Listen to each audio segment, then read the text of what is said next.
Assalamualaikum warahmatullahi wabarakatuh. Bismillahirrahmanirrahim. Tabarakalladzi nazzalal furqana ala 'abdihi liyakuna lil 'alamina nadhira. Allahumma shalli wa sallim ala sayyidina Maulana Muhammadin wa ala alihi wa sahbihi asma'in, amma ba'du. Yang sangat kula hormati keluarga besar Raden Asnawi sedanten mawon, mulai Gus Hafid bin Ni'am bin Zuhri bin Raden Asnawi sedanten keluarga santri. Niki kudanan nggih niati dudusan nonton mawon. Terus riyen wonten cerita udan niku rahmat. Jadi nak sampean melayu saking udan berarti melayu saking napa? Rahmat. Terus cara berpikir niku udan niku rahmat, terus termasuk tobat sing sah niku dawuh Imam Ghazali kon adus nganggo banyu udan sing ceblok langsung, mergo nak liwat kenteng kadang kentenge iku hasil sumbangan proposal.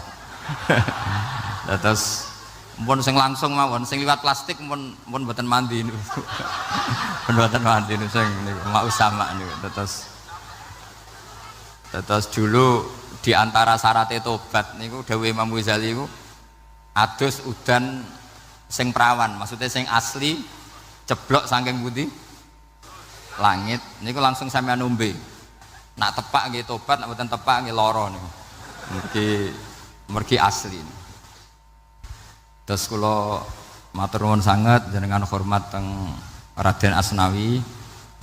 Beliau sekarang generasi keempat nggih, wonten sing generasi ketiga. Nasab kula kepanggih Raden Asnawi teng Asnawi sepuh. Terus Mbah Raden Asnawi gadah bah namine Abdullah Husnen, terus Ibu Ayu Sofiah niku binti Asnawi sepuh. Kula buyut kula kandung Damaran niku Hafsah binti Maksum bin Soleh bin Asnawi sepuh. Kenapa saya cerita zuriyah nggih? Terus satu peradaban, gini bahasa Indonesia mohon ya, kersane gaul.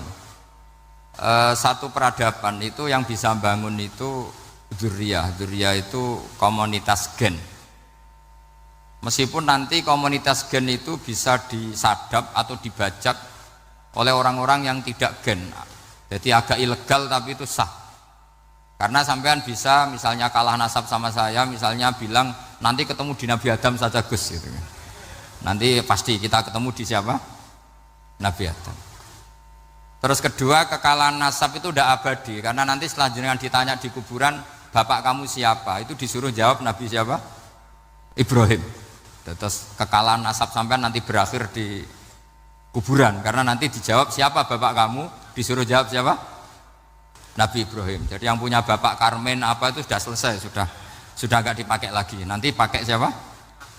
Nabi siapa? Ibrahim.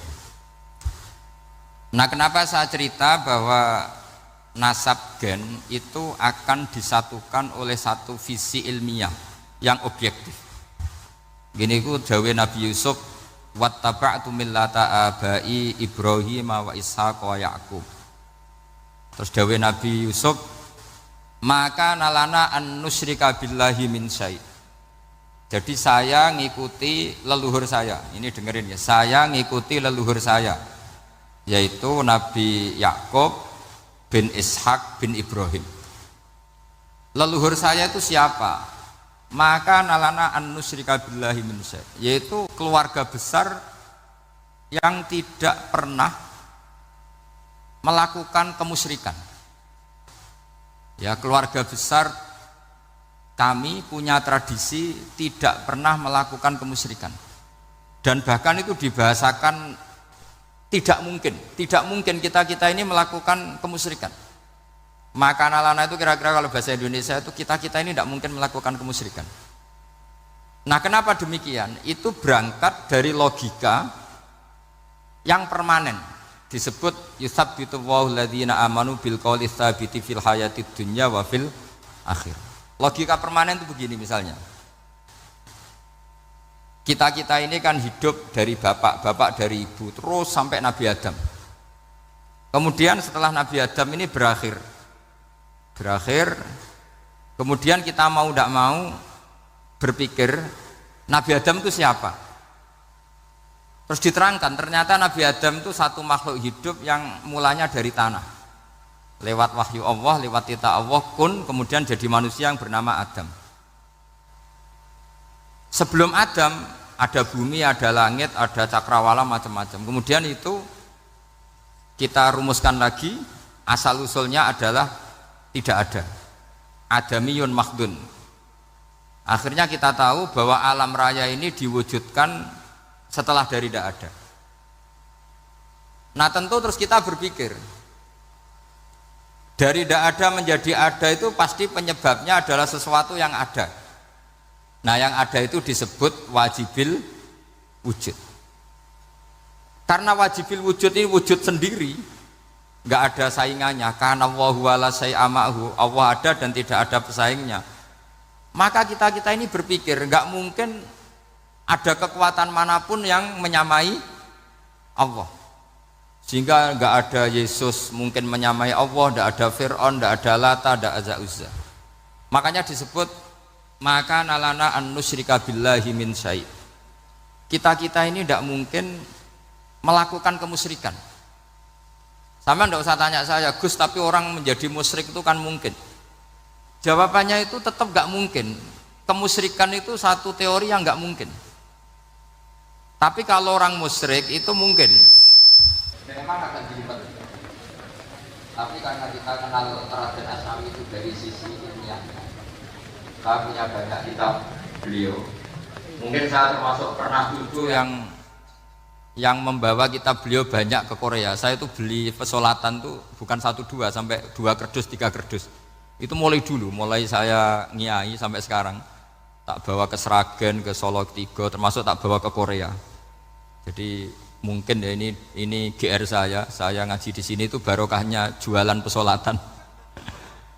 Tapi bukan jualan yang cari laba enggak, karena tak gratiskan, tapi itu dagang akhirat lah kira-kira gitu. Jadi kalau saya masuk neraka kita era pantas bakul pesolatan kok masuk neraka gitu. Kayak itu enggak pantas itu. Karena saya termasuk orang ya yang cara berpikir itu optimis.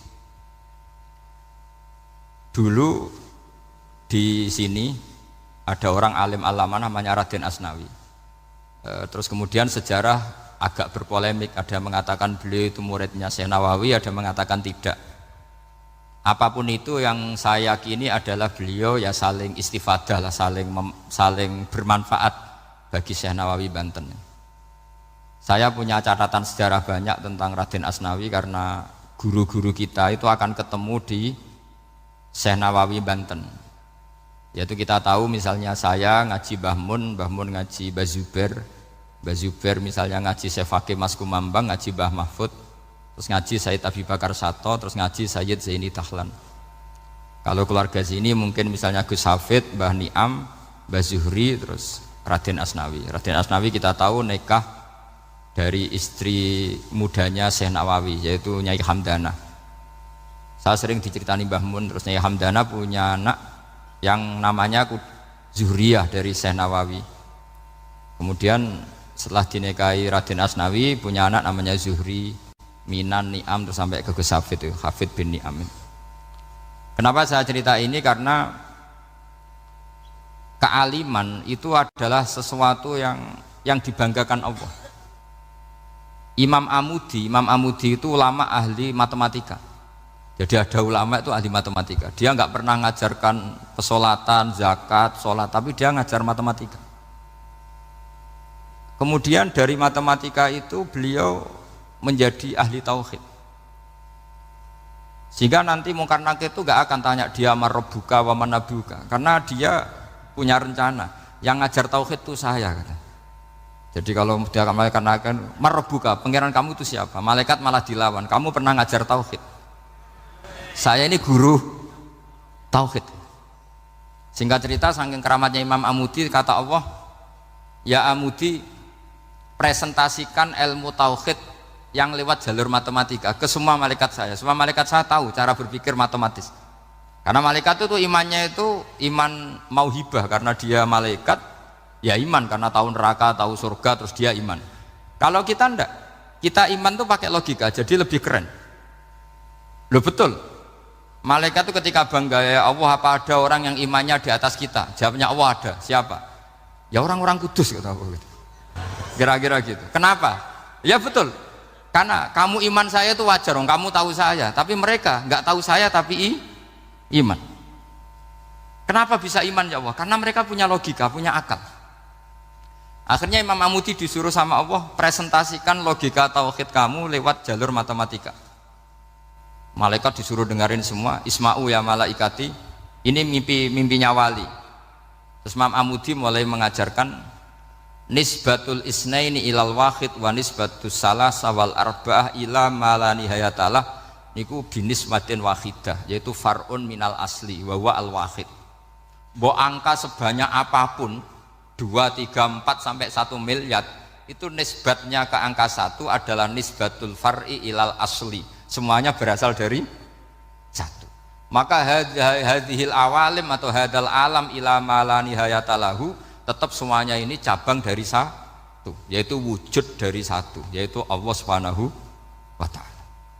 Sehingga semenjak itu ditiru sekian ulama, akhirnya malaikatnya mantuk karena kepastian kalau Allah satu yang diyakini malaikat itu sepasti logika yang dibangun orang-orang manusia ini padahal tidak ngerti Allah Subhanahu wa ta'ala karena pakai akal. Sehingga di pondok itu orang harus ngerti mantek. Orang mantek itu ilmu yang jelimet tapi menyenangkan. Biasanya sing sinau ambek rokokan, sawangannya kayak filosof. Jadi paling gak agak paham dia alasan. Yang penting nikmati rokok, tak pikir nikmati pemikirannya, ternyata nikmati rokok. Kayak kemarin saya datang ke resepsinya Gus Agil, saya itu tertawa terus karena dengerin Habib Muthohar. Saya membaca bahayanya rokok, setelah tahu bahayanya saya berhenti membaca. Tak pikir itu kan setelah tahu bahayanya saya berhenti merokok, ternyata enggak. Saya baca bahayanya apa? Merokok. Setelah saya baca, maka saya berhenti membaca gitu. Bukan berhenti merokok. Itu ilmu kelas tinggi seperti itu harus mantap. Pernah beliau ditegur dokter, "Beb, kalau rokok terus nanti mati." Tenang saja, saya masih bawa korek. Dikira itu kan orangnya yang mati, ternyata beliau enteng saja. Santai aja dok, saya masih bawa korek. Jadi saya bukan nyarankan santai rokok, tapi orang rokok itu memang punya logikanya sendiri. Kalau Banafek Hajen itu masih pernah bahas saya juga, karena Banafek juga turunan Mbah Mutamakin. Hak, rokok itu haram tau ora? Nak cara kula darani haram sebuti bah. Lah iya, nak haram ya bener aku. Mulane tak obong, barang haram apike diobong. Jadi saya sama orang-orang sepuh itu tidak pernah menang. Jadi apa ya? Mereka itu orang yang sudah lama gimana ya, mau dikatakan bulat itu ya, tapi memang nggak pernah kalah mereka. Ada satu kiai masih misananya Banafek, ini rokok 2 katanya. Bagi yang nggak ngerokok berarti membiarkan 2 haram masih. Bagi yang merokok berarti mengurangi haram. Kalah lagi ya. Jadi saya tuh pernah dibully 2 mbah saya karena 2 mbah saya ini rokok semua. Akhirnya saya sing nom ngalah gitu, karena saya tidak mungkin bilang sing waras ngalah karena kalah sepuh gitu. Jadi ya sudah, mau tidak mau harus bilang sing nom kalah. Tapi yang penting itu kita mendengar. Jadi ternyata sepinter-pinternya kita itu mesti kalah pinter sama yang sepuh-sepuh itu. Jadi kalau tahu bahayanya rokok lewat membaca ya harus berhenti merokok. Berhenti membaca katanya. Nah malaikat ini cerita lagi malaikat. Saya memang dari awal niat hormat Raden Asnawi karena buyut-buyut beliau itu ketemu di buyut saya. Saya ini turunan Mbak Asnawi sepuh. Terus cuma buyut saya itu nikah Lasem, terus saya keceluk cucunya keluarga Lasem. Sebetulnya saya juga cucu Kudus. Tapi terus alhamdulillah sekarang kembali karena buyut saya menyuruh saya ngajar di Damaran, terus sampai sekarang saya ngajar di Damaran. Tapi buyut saya itu masih lahir di Damaran. Namanya Mbak Hafsah, itu Hamsah binti Maksum bin Soleh bin Asnawi sepuh. Sama seperti nasab di sini Raden Asnawi, Mbak Abdul Husnan, terus Nyai Ayu Sofiyah, terus Mbak Raden Asnawi. Saya mau cerita, jadi ilmu itu lebih keren kita. Sehingga Rasulullah Shallallahu Alaihi Wasallam pernah ngendikan, saya ini rindu sekali li ikhwani, kata Nabi itu ikhwani. Kata sahabat bilang, alasna ikhwanaka ya Rasulullah, bukankah kita ini saudara kamu, saudara engkau ya Rasulullah? Tidak, antum ashabi, kamu itu sahabat saya. Siapa teman-teman kamu itu ya Rasulullah? Yaitu kaumun yang tidak melihat saya kemudian iman kepada saya.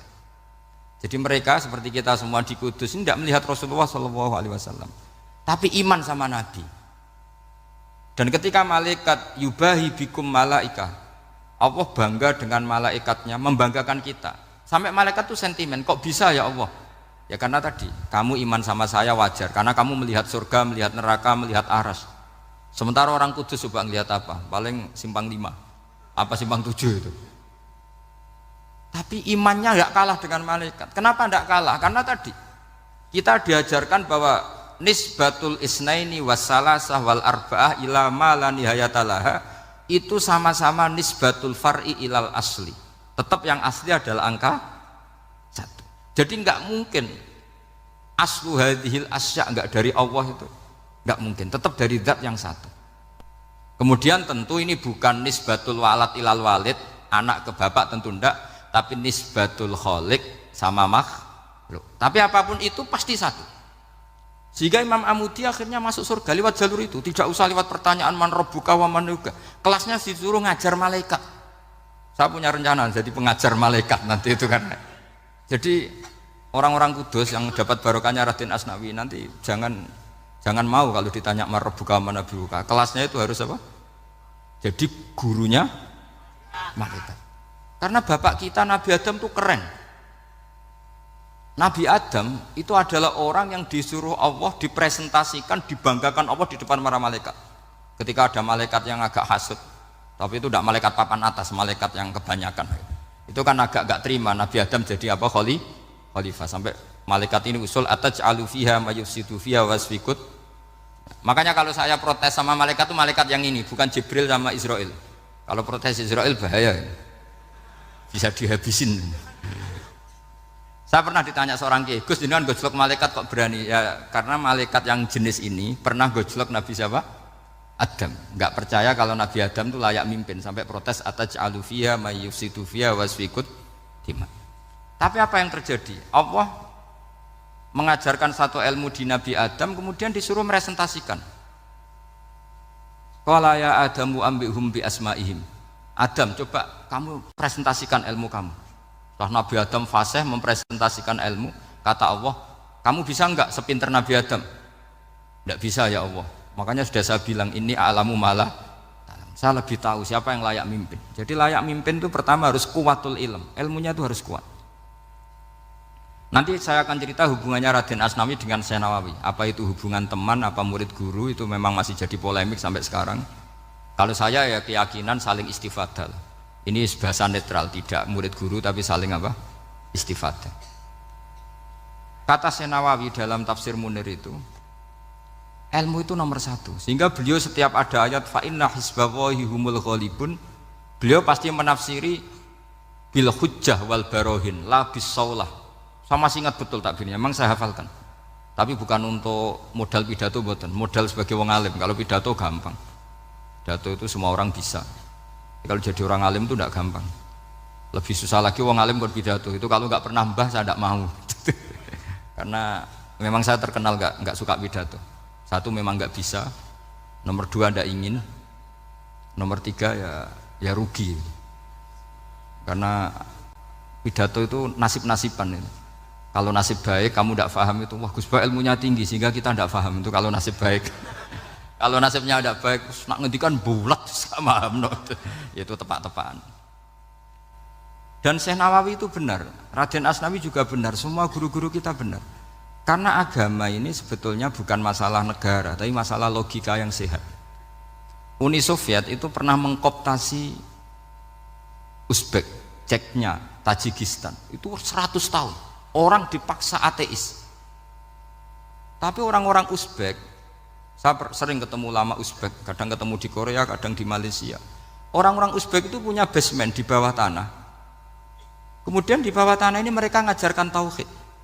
Ngajarkannya ya gampang. Misalnya ini sesuatu yang ada, iya ini. Ini ada penciptanya enggak? Ya ada. Siapa? Tukang katanya. Yang penting itu enggak ada logika bahwa sesuatu yang ada disebabkan oleh ketiadaan. Lah orang komunis, orang ateis itu orang yang mengatakan alam ini didahului oleh nihilisme, oleh adamiyah. Masuk akal enggak sesuatu yang ada, penciptanya sesuatu yang tidak ada. Sehingga orang anak-anak Uni Soviet itu enggak pernah kepikiran membenarkan ateis, itu enggak pernah. Bareng Uni Soviet ada itu Glasnost Perestroika itu kemudian hancur, semuanya langsung menjadi negara Islam, termasuk Uzbek, Tajikistan, karena diajari ilmu, bahwa ilmu itu yang nggak pernah kalah oleh negara. Sehingga saking pedenya Rasulullah SAW ketika Sulhul Hudaybiyah, ini agak jelimet tapi gampang dicerna. Sulhul Hudaybiyah itu satu perjanjian yang semuanya merugikan Rasulullah. Yaitu kalau orang kafir masuk Islam disuruh kembalikan ke kafir, karena kafir itu bagi mereka habitat, Islam itu hal yang baru. Tapi kalau orang Islam menjadi kafir nggak boleh kembali Islam, berarti kembali ke habitat. Semua perjanjian itu merugikan. Sampai masyhur Sayyidina Umar protes ke Rasulullah, jenengan masih nabi gitu. Itu kan ekstrim tanya, jenengan sampai sekarang masih nabi? Ya, saya masih nabi. Kenapa tanya demikian? Karena semua perjanjian merugikan Islam, menguntungkan orang apakah? Kafir. Semua sahabat sebetulnya persis Sayyidina Umar protes, kecuali Abu Bakar. Lama-lama akhirnya di antara perjanjian itu berbunyi begini. Tapi saya minta satu hal, orang boleh mendiskusikan Islam tanpa tekanan. Itu saja permintaan Nabi.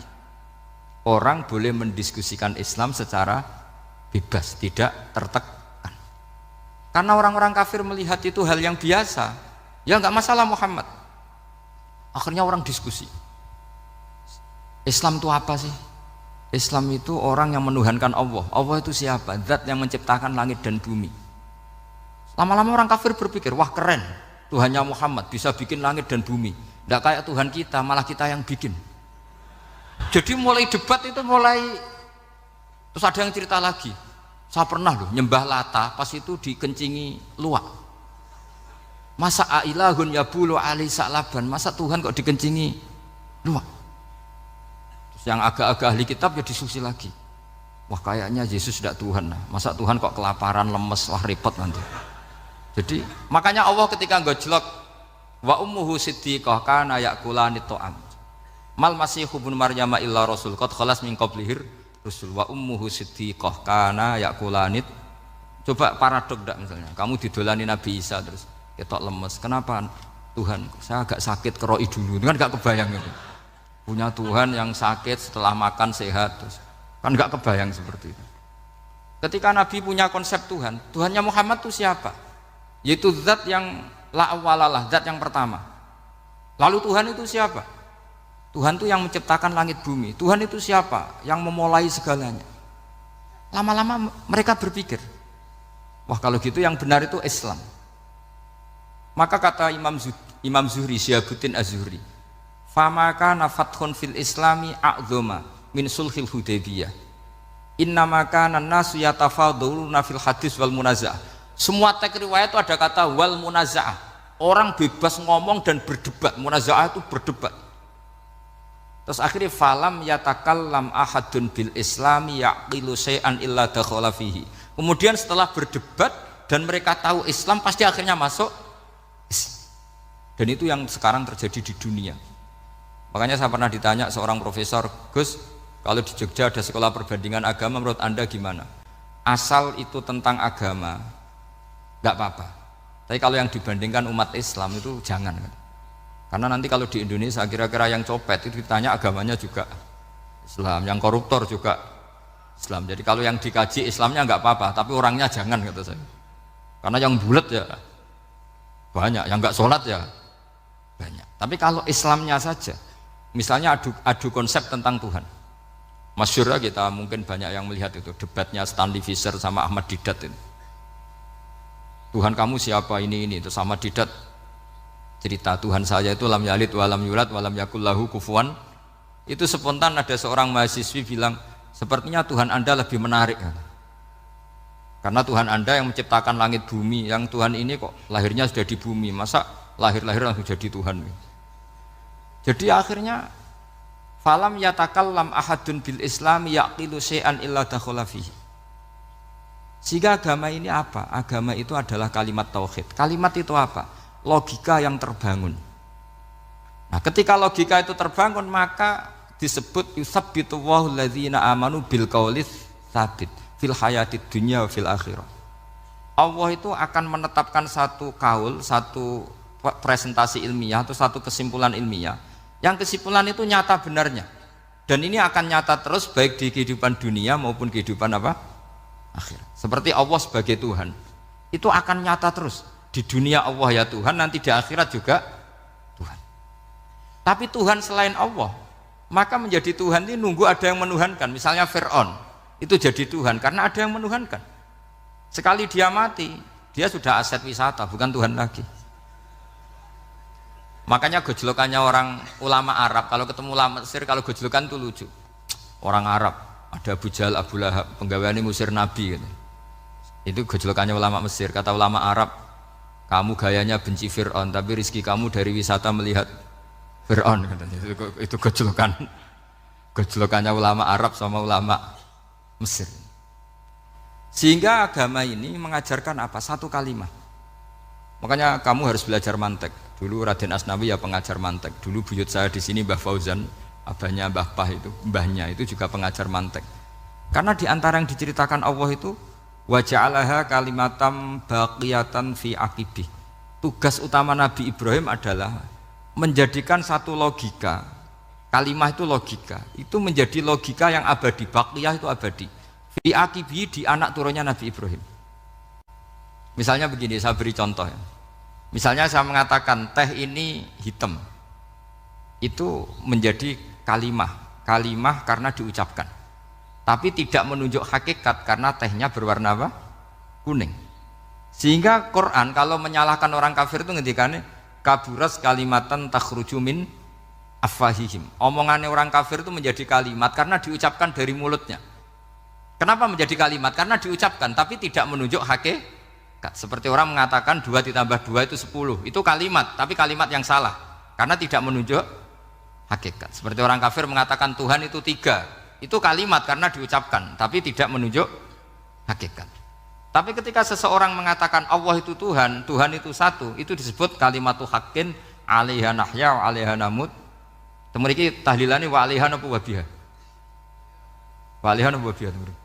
Wa 'alaiha ya, ada yang tahlilan wa biha, itu enggak tahu sanadnya dari mana, pokoknya ada yang wa 'alaiha, ada yang biha. Kenapa dikatakan kalimat tauhid? Karena kalimat yang dari kesimpulan berpikir. Dan agama ini dibawa Nabi Ibrahim itu untuk membawa kalimat tauhid.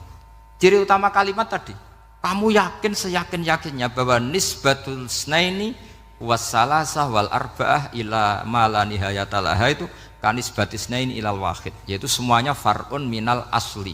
Aslinya adalah wahid. Sehingga di kitab, saya pernah ngaji Mbah Mun, namanya kitab Al-Husunul Hamidiyah. Itu dikarang oleh ulama-ulama sekarang, itu diajarkan di MGS. Ini mbah-mbahnya Gus Akil pendirinya madrasah MGS.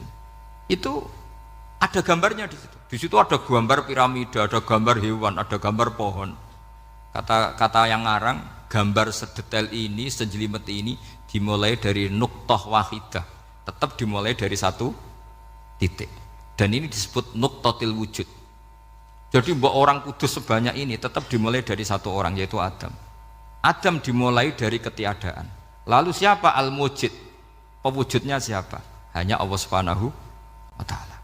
Sehingga ulama-ulama termasuk Syekh Nawawi itu paling suka ngendikan semua makna Quran dikumpulkan di Fatihah, Fatihah dikumpulkan di Bismillah, Bismillah dikumpulkan di ba, karena di ba itu ada titik nukdotil wujud, yaitu disingkat bi kana makana wa bi yakunu ma yakun. Karena saya, kata Allah, semuanya akan ada, dan karena saya yang enggak ada semuanya suatu saat ada. Disebut nukdotil wujud. Nah, kita meyakini kalau Allah satu itu seyakin-yakinnya, karena nggak mungkin angka nggak dimulai dari angka satu. Begitu juga gambar seapapun julumete. Misalnya sampean gambar zaman saya kecil, gambar paling favorit itu apa? Kambing bertarung. Itu gambarnya kan susah.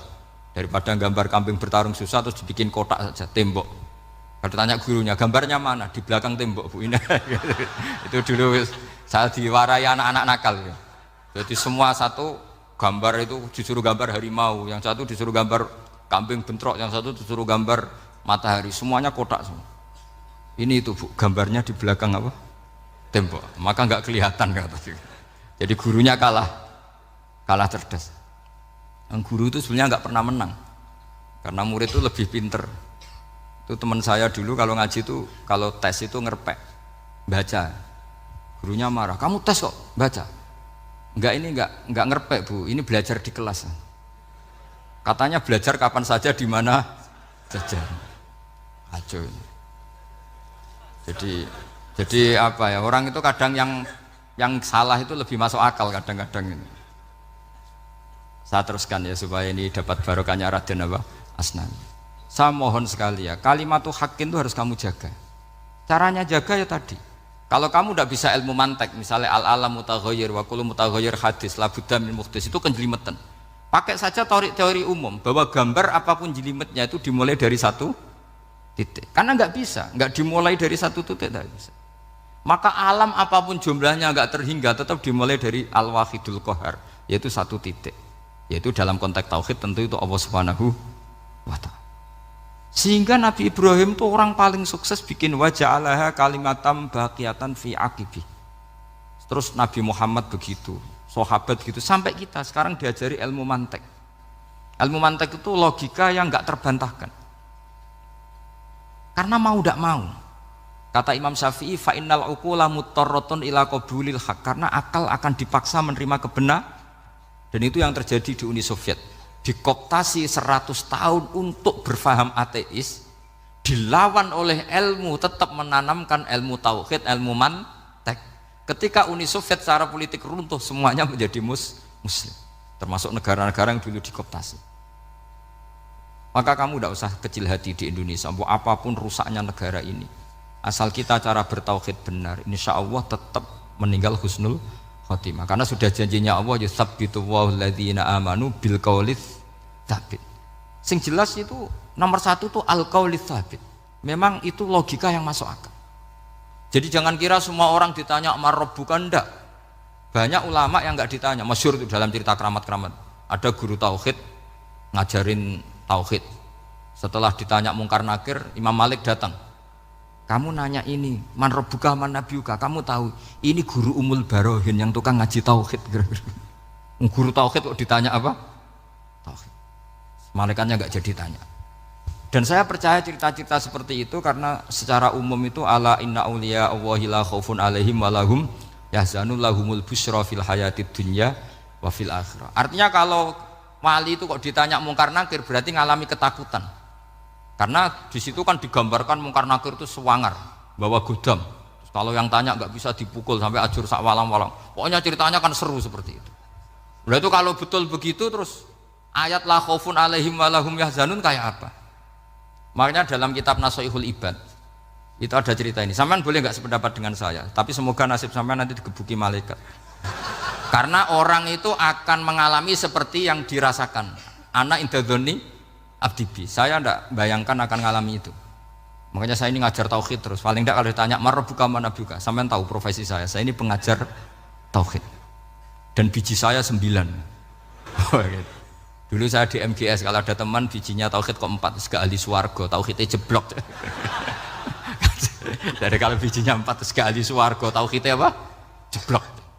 Tapi yang bijinya 9, ahli swarga, tauhidnya itu saya dulu bijinya 9. Terus 9 terus sampai tamat. Karena gak ada biji 10. Karena kalau 10 itu kan terlalu sempurna, gak baik lah manusia kok sempurna gitu. Jadi sudah 9 aja kan gitu. Tapi sebetulnya pantasnya ya dapat 10. Mergo saake, mergo tenan tidak tahu saya. Di Nasoihul Ibad itu ada cerita gini dan saya percaya itu. Di sarahnya itu. Juga di sarah apa itu yang di sarah Syekh Nawawi itu. Pokoknya saya kalau ingat Raden Asnawi pasti ingat Syekh Nawawi. Saya tidak memastikan apa murid guru apa saling istifadah, yang jelas itu teman dekat, teman fil ilm. Sayyidina Ali itu pernah minta kasaf sama Allah. Saya percaya tidak semua orang alami marabbuka ditanya itu. Ya Allah, saya minta kasaf itu ngerti alam gaib. ingin tahu Umar. Jadi diam-diam Sayyidina Ali itu ya mangkal sama Sayyidina. Wong kok keras ngono. Angger wong kok tahu disentak, jajal wani nyentak malaikat ora itu kata Sayyidina. Jadi dia minta kasaf karena kenangannya dia melihat Umar itu semua orang pernah disentak sama Sayyidina Umar itu. Maka Sayyidina Ali minta kasaf, ya Allah saya ingin melihat Umar menghadapi Mungkar Nakir. Masih garangkah apa enggak? Itu dah itu tidak. Minta kasaf. Pas kasaf beliau bangun dari kubur duduk. Dilihat sama Sayyidina Ali ini ngalami kasaf. Sama ndak usah tanya. Ndak wali kok tanya. Ya sudah pokoknya percaya aja. Akhirnya malaikat Mungkar Nakir datang. Itu di situ digambarkan matanya itu kalkidril mughalla kayak apa itu panci yang dibakar. Wah, so seru. Sumpah Sayyidina Ali. Baru ini kamu akan takut gitu. Tapi ternyata enggak. Umar bangkit disewentak orang tua itu. Kamu tahu menghadapi siapa? Yang sopan gitu. Oh, ada sontak. Kewaget malaikatnya itu karena enggak pernah ngalami disentak. Mungkin itu pertama. Kewaget. Memangnya kamu siapa? Saya ini teman kekasih Tuhanmu. Saya yang diandalkan temannya sebenarnya bukan dia. Ana sohibu habibillah. Saya ini temannya kekasihnya Allah. Jadi dia ngandalkan temannya sebetulnya bukan ngandalkan dirinya. Oh kamu temannya Nabi Muhammad? Iya saya Umar temannya Nabi Muhammad. Kamu harus hormat sama temannya kekasih Allah. Wah terus semulai itu. Akhirnya matur Allah. Ya Allah, apakah prosedur seperti ini bisa dinego? Terus sama Allah. Oh iya katanya. Kamu kalau menghadapi kekasih saya jangan seperti itu katanya. Semenjak itu beliau sopan santun dua Mungkar Nakir gitu. Jadi ini berita gembira. Jadi sebetulnya itu enggak. Tapi kita ini kan enggak punya nyali nyentak Mungkar Nakir. Semoga dengan gelar kita doktor tafsir, doktor tauhid gitu. Atau paling enggak guru kutsiyah tauhid gitu. Atau siswa terbaik dalam materi tauhid. Itu harus kamu bawa status. Jadi sehingga nanti ini saya ranking 1 tauhid, masa masih ditanya marbuka waman nabiuka. Dan itu menurut saya sah. Sama nggak usah protes takbirin tiga, susah usah takbiran. Pokoknya takbirnya adalah wali-wali itu la khaufun alaihim walahum ya mereka tidak akan mengalami ketakutan baik kehidupan dunia maupun kehidupan akhirat. Bahkan para malaikat itu mengatakan ke wali-wali nahnu auliyaukum fil hayatid dunya wa fil akhirah. Kita ini teman kamu, saudara kamu, mitra kamu. Masa mitra kok nutui itu kan nggak fair. Dan menurut saya paling efektif itu apa? Kamu harus punya rumus tauhid kayak Imam Amudi menemukan Tuhan. Imam Amudi itu menemukan Allah itu lewat ilmu matematika. Dan itu Allah saking senengnya disuruh ngajari para malaikat. Wa ya malaikati isma'u. Kamu harus mendengar, ini orang alim saya yang ahli matematika. Tapi justru itu ngerti bahwa asal usul alam itu minal wahidil qahar. Dari zat yang satu. Akhirnya Imam Amudi mulai ngajar tuh. Nisbatus naini wassalah sawal arba'ah ila mana nihayatalaha iku kabeh iku far'ul wahid. Akhirnya malaikat mantuk-mantuk. Nah, iman seperti itu akan setingkat keyakinannya dan keakurasiannya sama dengan imannya para malaikat. Makanya Nabi ngendikan tubaliman amana bi walam yaroni. Sebagian riwayat disebut sab amarot. Nabi ngendikan sampai 7 kali. Benar-benar keren orang yang tidak melihat saya kemudian iman kepada apa yang bisa menemukan itu? Hanya akal. Misalnya contoh paling gampang ya yang dialami para ulama. Ya saya ulang lagi yang dialami para ulama. Ketika menemukan ilmu ya yang menjadikan mereka mahabbah Rasulullah sallallahu alaihi wasallam. Nabi itu paling suka itu sholat. Nabi itu paling senang sama sholat. Wa qurratu aini fi sholat. Terus beliau ngendikan as-sholatu imaduddin. Terus beliau kalau muji sholat itu sundul langit. Sampai beliau kalau banyak masalah itu bilang ke Bilal, arifna ya Bilal, saya kasih istirahat. Itu maknanya mau sholat. Semuanya sholat. Pertanyaannya adalah, apakah mungkin seorang raja yang ambisi jadi raja, kemudian yang dikampanyakan adalah orang supaya sholat? Tentu kalau Nabi seorang raja, beliau akan kampanye gimana? Narik upeti kayak apa, narik pajak kayak apa, biar Nabi kaya. Enggak. Nabi itu paling tersiksa kalau orang tidak sholat, tersiksa kalau orang tidak sujud. Loh, kalau beliau seorang raja, ngapain mempopulerkan sholat? Maka makna sholat imaduddin adalah sholat itu tiang agama. Maknanya tiang agama, kamu akan tahu betul kalau dia seorang nabi. Karena apa? Yang diajarkan adalah sholat. Lu coba untungnya apa bagi Nabi Muhammad ketika umat Islam sholat? Kan tidak ada untungnya sama sekali.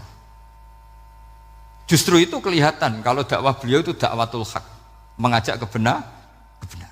Lho wong kok kampanyane kon sholat, mestinya nak kepengen sugih kan kon bayar pajak, upeti. Tapi enggak, Nabi itu ngajarkan apa? Orang supaya sholat. Dan ini diimplementasikan sama Raden Asnawi, beliau ngarang pesolatan. Orang sealim itu yang dikarang pesolatan. Makanya saya tuh kagum. Saya saksinya banyak, tanya murid-murid saya kalau beli pesolatan saya kerdus, saya kirim ke Korea, terus ke pedalaman-pedalaman itu. Karena saya butuh pesolatan, bahwa orientasi kita itu sholat.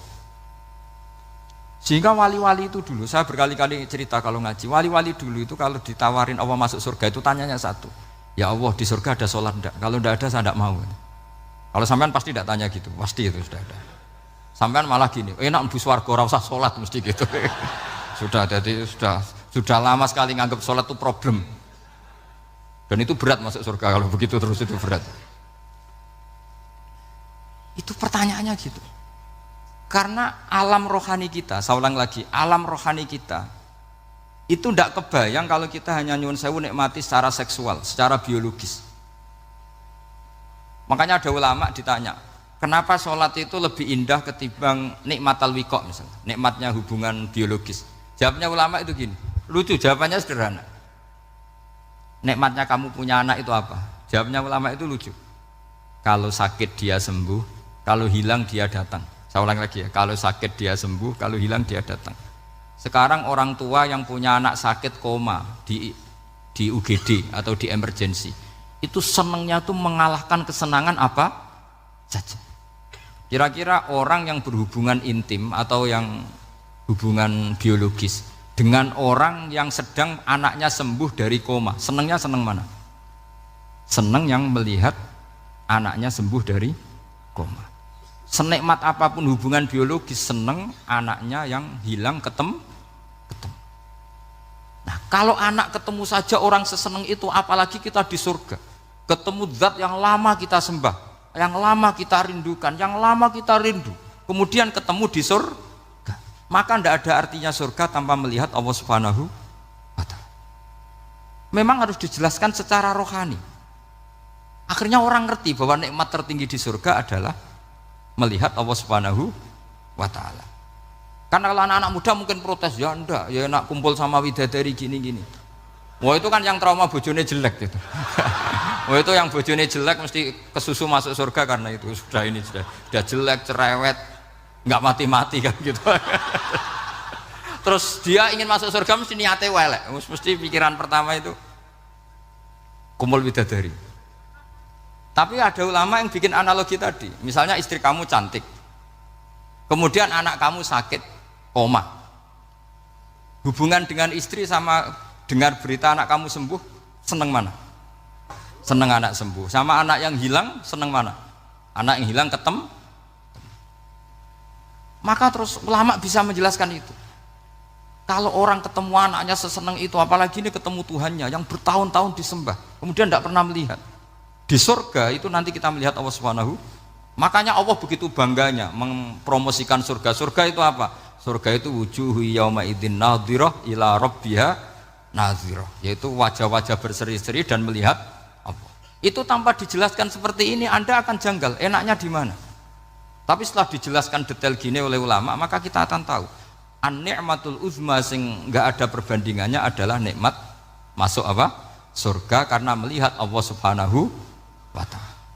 Ya jadi saya berkali-kali pokoknya minta sekali, hadil umat harus umat yang rasional, terutama dalam mengemban tauhid.